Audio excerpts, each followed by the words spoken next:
y a des sujets dont on n'a pas abordé et qui nous paraissent importants. C'est le problème de la sécurité. On l'a développé, et donc pour cela, je vais donner la parole et ce sera le dernier point abordé avant de conclusion, je vais donner la parole à Henri qui était restaurateur, hein, et qui a été aussi syndicaliste. Et donc voilà, il a la parole pour nous parler de la sécurité en quelques mots. Merci. Merci. Alors, Arrêt, c'est à vous. Nous combattons l'idée que tout appareil proposant de renforcer répression policière définisse insensibilité et ignorance. Les dealers, eux, ne se cachent pas pour faire leur commerce.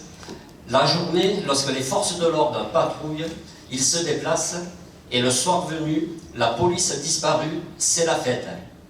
Devant les écoles, les points de vente se multiplient et se banalisent. Au Pré-Saint-Jean, sur le mur des collèges, à la halle des sports, devant le lycée, aux entrées des immeubles, des tags en rapport avec le commerce de la drogue s'affichent à qui mieux mieux et font le buzz dans la presse. Le deal dans un espace public ou ouvert au public doit être considéré comme une circonstance aggravante. Il faut la privation de la liberté et même de droit après récidive. Il convient de durcir le ton, interdire de périmètre, réduire les risques, réprimer. La police nationale a abandonné toute stratégie de reconquête pacifique au profit d'une logique d'affrontement. Au lieu de renforcer sa légitimité, elle est de plus en plus fragilisée. Il y a aussi des coups de filet réalisés par les brigades spéciales, comme vous l'avez pu le voir le 3 décembre dernier à Alès, mais l'impact sur les trafics de drogue est limité.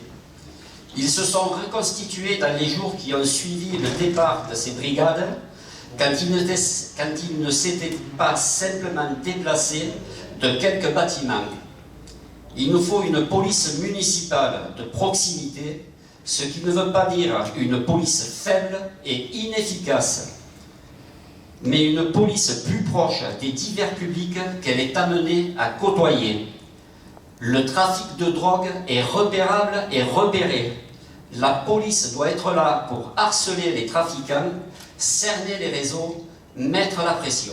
Cette initiation au pacte républicain ne sera pleinement efficace que si notre politique pour Alès, au niveau urbanisme, est revue, si les ghettos et les frustrations disparaissent, si les structures culturelles et sportives diversifiées sont accessibles à tous, sans discrimination, si les services publics le sont effectivement. Avec Alès, c'est à vous, faire mieux, c'est possible. Merci.